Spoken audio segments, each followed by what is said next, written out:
Welcome to the Systems View of Life course overview. In this course we are going to do a number of different things. First of all, we are going to develop you are going to develop your own very own idea, from a fragile idea to a robust representation of the idea. We do that in 3 different phases. The explore phase allows you to come up with the idea. The commit phase allows you to define it in such a way that you can actually finish it. And in the realize phase, you're going to finish it and you're going to make the idea as strong and as well supported as you can. We're also going to do homework every week, which basically entails responding to and reflecting on a wide range of topics and insights. Typically, not necessarily always, but typically by high quality thinkers, people who know what they are talking about. You have to write about 300 words per week, but I allow somewhat more words if you make it interesting and well written. We are also, at the end, you're also going to produce a theory reflection when you look back on all the material, you integrate it, and you reflect on the material in the context of your own development and learning.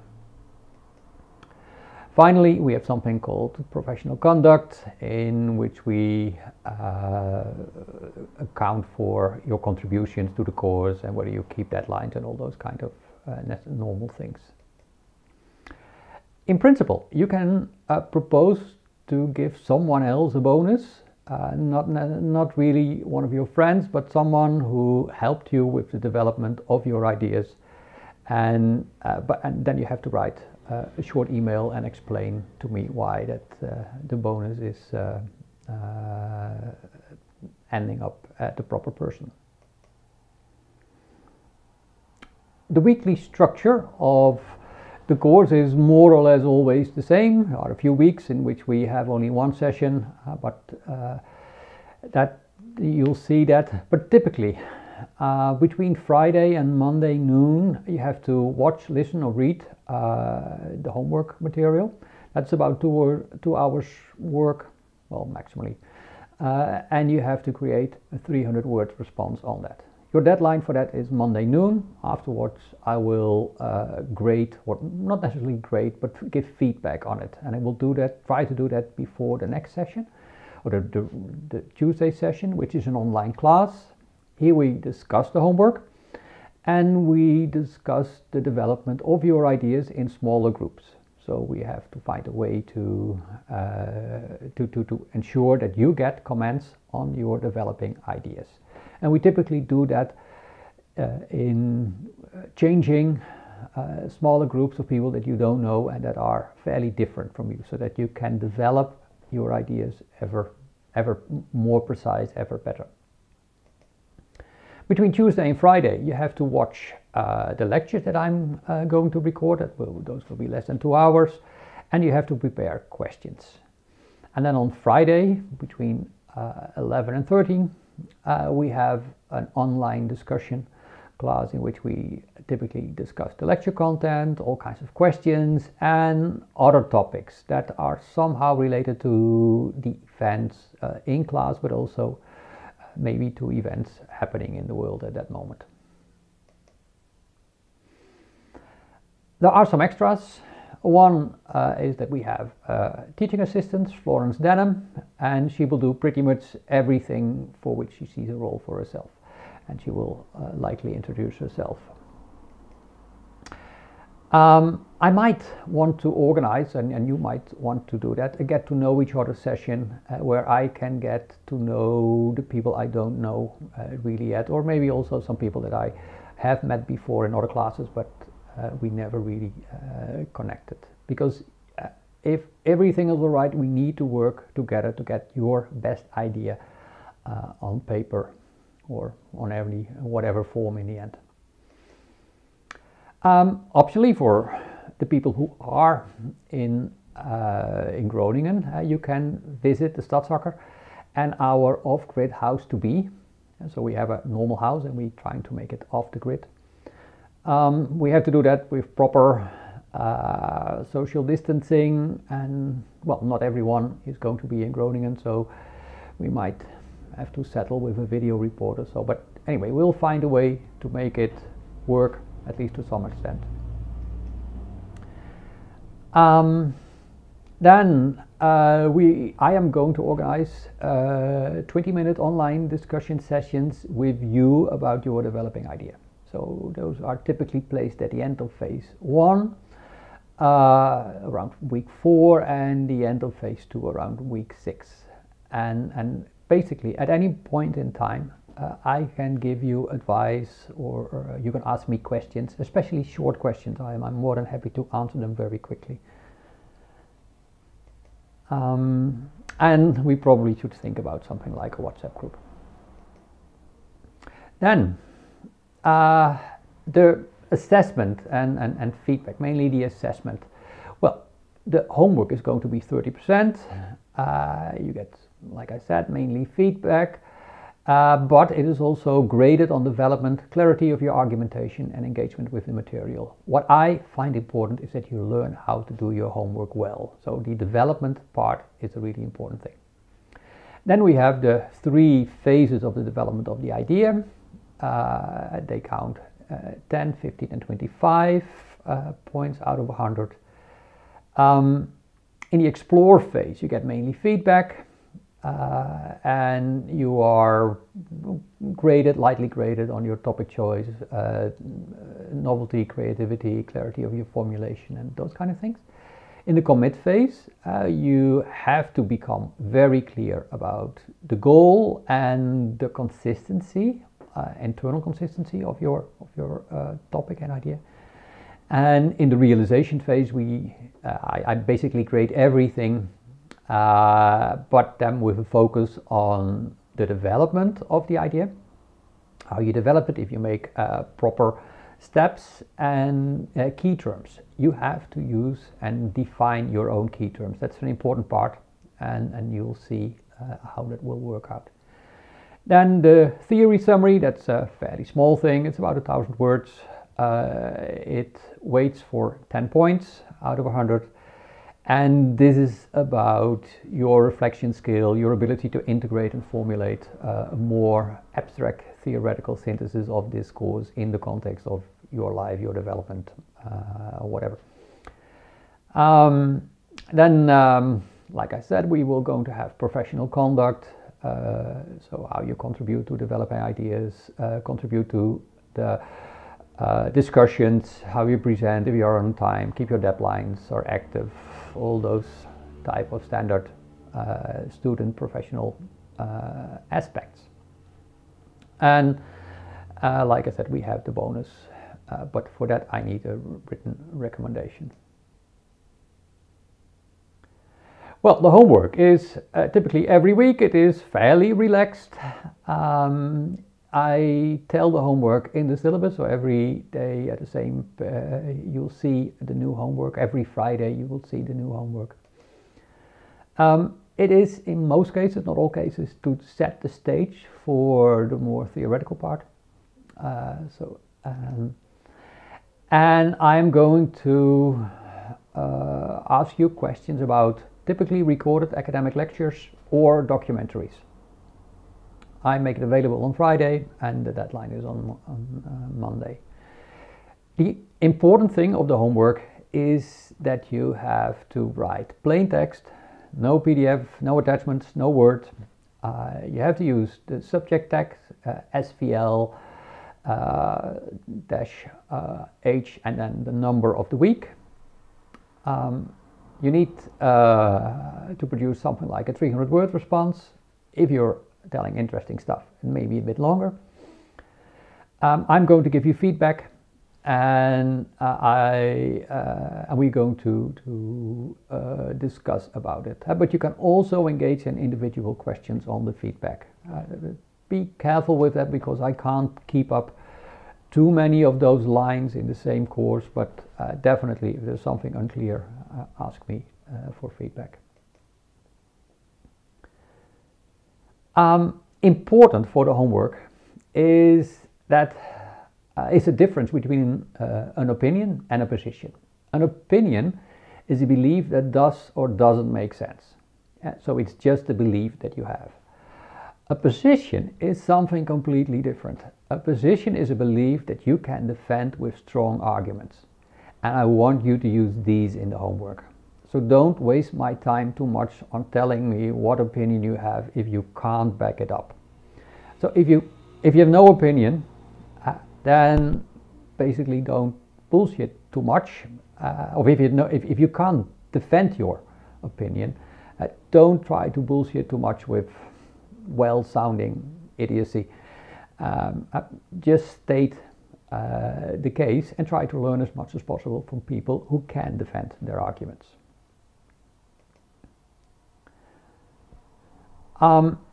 Developing your idea, we have tested it now a few years, and this works pretty well. So we have 3 phases: an explore phase in which you discover the possibilities and you can take a risk.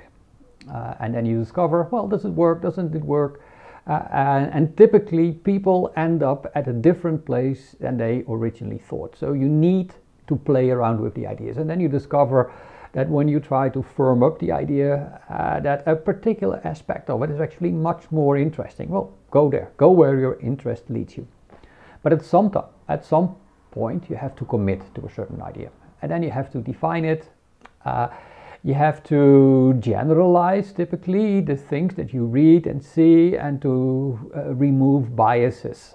So you come from a certain angle, other people have different angles that help you to generalize your topic and make it more stronger, in a more well supported, and like I said, typically generalized, not so particular for a particular situation, but more generally applicable.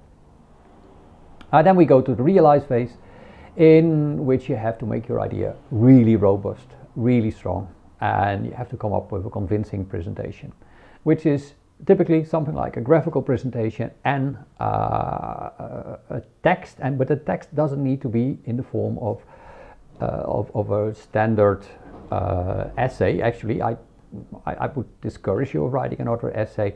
I would do it much more bullet point. Why? So that the structure is very, very clear. And clarity of structure is really important here. Well, and we are going to then we have 2 different weeks. So for the explore, commit, and realize phase, we typically have 2 weeks each. In the first week, we develop the ideas, and each of you should allow fragile ideas to grow. So someone comes with an idea in week 1 of the explore or commit phase, and they don't know yet how strong it is and where it is weak and whatever. So don't try to attack it, try to make it stronger. But in the second week of the phase, we are going to test the idea and see how strong it is.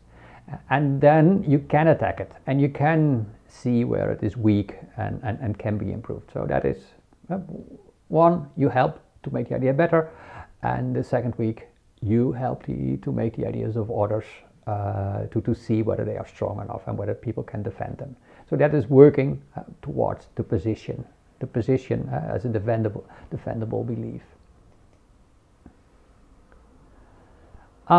Example ideas from previous years. For example, one student decided to define a forest. She decided that I was talking too little about plants, weirdly enough, because we have a farm. And she wanted to define a forest, and she studied everything about forest, as far as you can do in those few weeks. And she came with a super interesting definition that a forest is actually a cognitive system, and that you can see plants as a very complex cognitive, a forest as a very complex cognitive system. And that was a really original and very good idea. Another student started with the prison industrial complex of the United States. So that is how commercial prisons make a living from incarcerating Americans. And she made eventually a story, recreated a story and a narrative, and a well-defended narrative, in which American society started to look very much like a prison itself, and that was really interesting. So that's the reason why the whole thing looks like, like a society is now part of the prison, and that is an interesting perspective. Another student looked at the future of growth, and she noted that we had a long period of physical economic growth based on using more and more materials and energy. And now we have something of a wandering society. We know that physical growth is no longer viable. So what should we do? And her conclusion was that we need to go to a situation in which our development is mainly intellectual growth. And that made perfect sense. And she developed some ideas of how that society should then actually look like, and can actually be just as interesting or more interesting than the society that we currently have. So those are very good examples. So what are the typical properties of a good idea? Well, it must be well presented. It must be a cross-domain idea. Typically, I don't want you to focus on an idea within a single domain.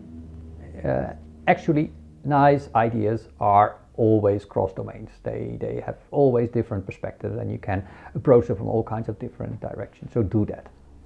You have to produce an effective graphical or other summary and some explanatory text. Like I said, bulleted, topical, highly structured. That's important. And it has to be examined knowledge. Like I said, precisions. You need lots of references, but you are allowed to go to non-academic sources. I want you to go to the best quality sources you can find. And not only academics have good sources, are smart people. In fact, most smart people are not academic. But I want you to show solid reasoning and to have to produce a structured presentation that is very clear and easy to understand, actually, for me and for others. Enthusiasm, creativity, clarity, scientific rigor, all those kind of things, if they are apparent from your presentation, you're doing really well. And one of the best ways of producing is constantly producing constructive self-criticism. So you constantly have to look at yourself. Where am I weak? Where is my story weak? Where can I improve it further? Don't spend too much time on places where it is already strong. Go for the weakest places and improve those. The evaluation, well, you have to send it in at the deadline, at the end of the course. And for everyone, we will create 20 minutes online presentations in which you can watch whatever other people did. And the 20 minutes might actually be reduced to 10 minutes. Now I'm reading this. Anyway, you have to mark all your improvements during the 3 phases very clearly. So you can copy your first week or your first phase to at the end of your document, and then work in the first part again and change that. I can also use different colors for all the improvements. You can store it all over, which is a very good strategy in many cases. But at the end, I want to see how phase 1 looked, how phase 2 looked, and how phase 3 is currently looking. This is very clear what the purpose is.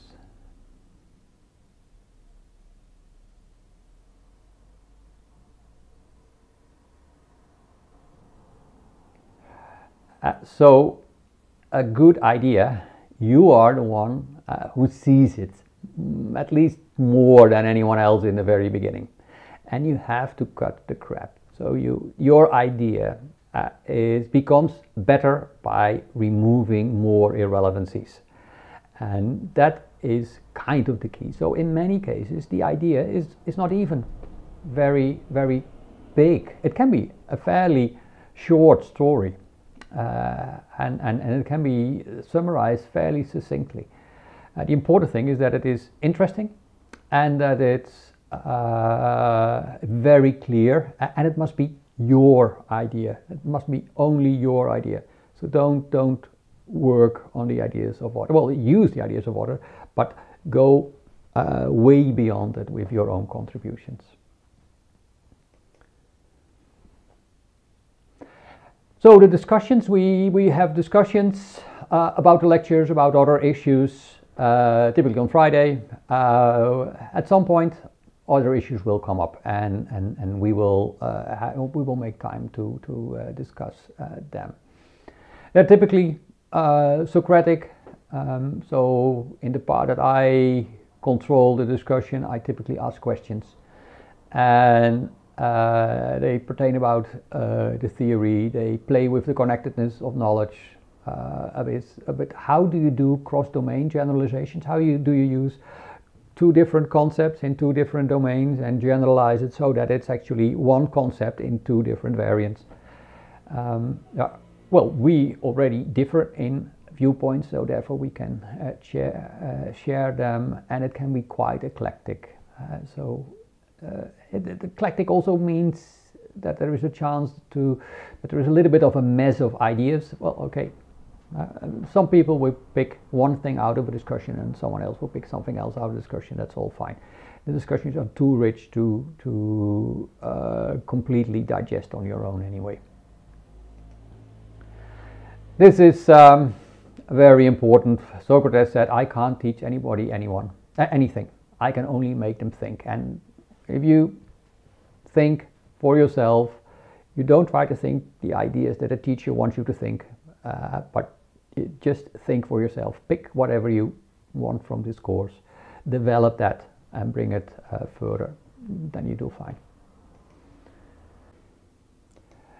The theory topics have all to do with the key concepts of life, and they are about the direct and indirect consequences of life being on the earth. One of the direct consequences is agency, the ability to be a source of behavior, and that via all kinds of steps leads to the biosphere, to ecology, cognition, freedom, power, control, wisdom, intelligence, sustainability, topics like that. And one thing that we also focus on is open-ended development. One form of open-ended development is the development of the biosphere. But another form of open-ended development is your own development, your development towards hopefully wisdom. And that has no clear direction. It is open-ended in that sense, but it is clearly development, and we call that self-actualization. One of the other things that we're going to do is to generalize scientific concepts. Typically they are developed in one domain or a few domains, and it makes sense to try to get rid of domain and personal biases within those concepts. And you also have to do that probably within your own idea. And one way to help you do that and to provide you with the proper language is systems thinking. And yet another thing that is really important is that there exist a lot of complementary mindsets. For example, the reductionist versus the holistic mindset. They see different aspects of reality, and because they see different aspects of reality, they can complement each other. And in isolation, they are not really, definitely not at their maximal power. But a proper combination can lead to a lot of complementarity and more effectiveness in the real world. And one way of looking at that is to learn to appreciate different productive value systems developed for scarcity, for adversity, for opportunities, for optimizing everything in the context of everything else. Those are completely different value systems with completely different logics, but we need them all at different places. One thing that we might do if you're in the neighborhood is visit the Stadsakker. The Stadsakker is my farm, actually my wife's farm, and it is 15 minutes west of the UCG. We can do there some form of social distancing, and still have a good time, and show you how we try to basically have a future-proof agricultural activity that actually uses very little energy and goes back to very old traditional strategies of producing food for the community on the one hand, and on the other hand uses some high-tech ideas and influences that are really modern. Then one question that you might have, is this a skill or a content course? And I would argue it is much more a skill course than a content course. There is lots of content, absolutely, but I don't care so much what you memorize from this course. I don't care at all that you memorize. I want you to understand. And understanding is something that has to do much more with skills, because if you understand something, you can apply it safely in the real world. And that is exactly the same for a skill. So what type of skills are you developing? Well, I would say your understanding of the world, of aspects of the world, and part of it is to develop your beliefs into positions. So to go from unsupported opinions into really strongly defendable opinions that we call positions. You also learn to connect knowledge and insights from different domains and across disciplinary boundaries, and you learn to do that in a way that can bring benefits to both of those domains.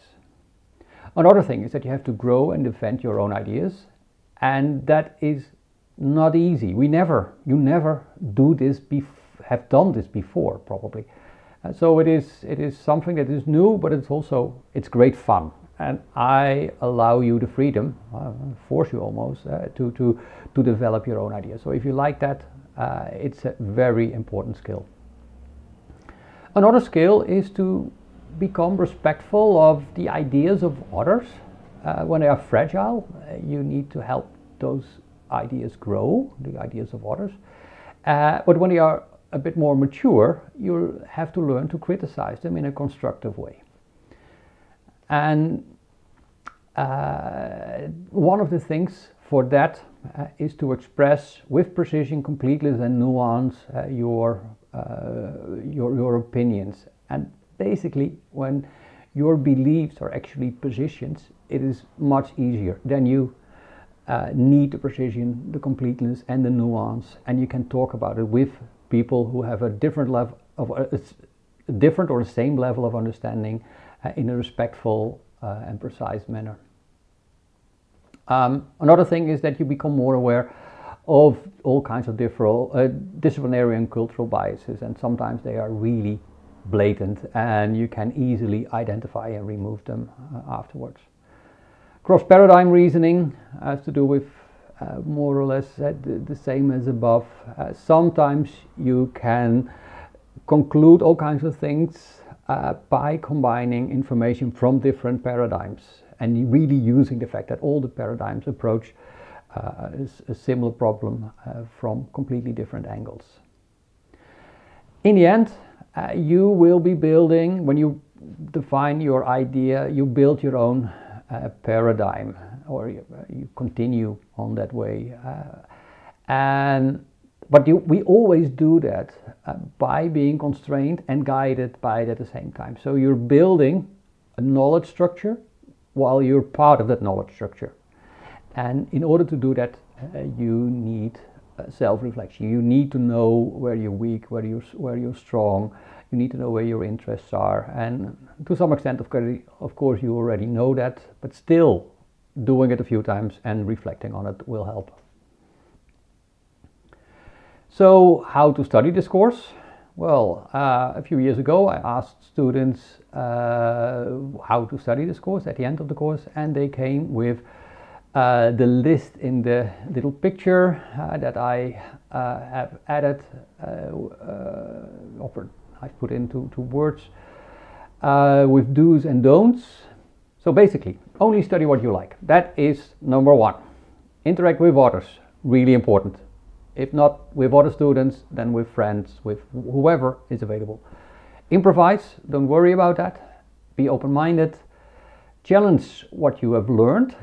So don't accept it, but challenge it. Figure out whether it's firm.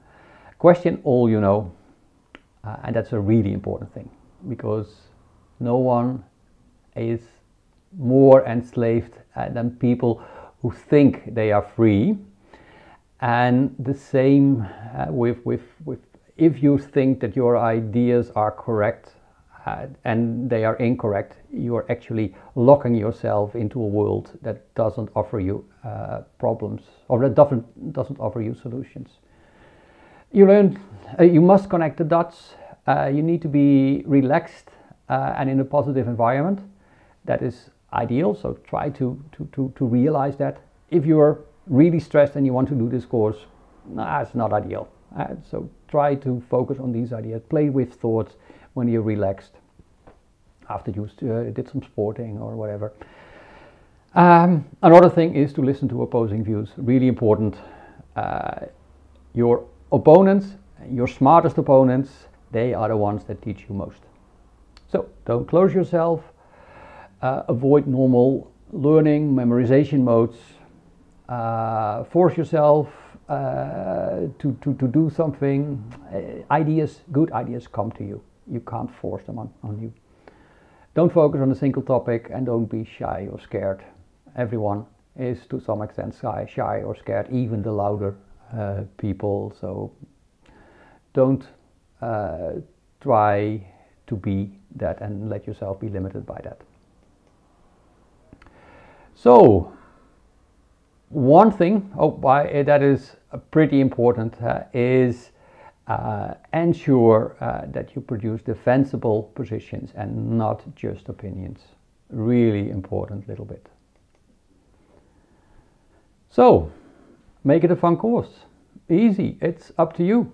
It's your time. You can spend it the way you want it, and just enjoy it as much as you can. And I'll provide you with ample opportunities to challenge you. I will try to bring you out of your comfort zone a few times. I will maybe infuriate you once. But in the end, it is usually a really fun course.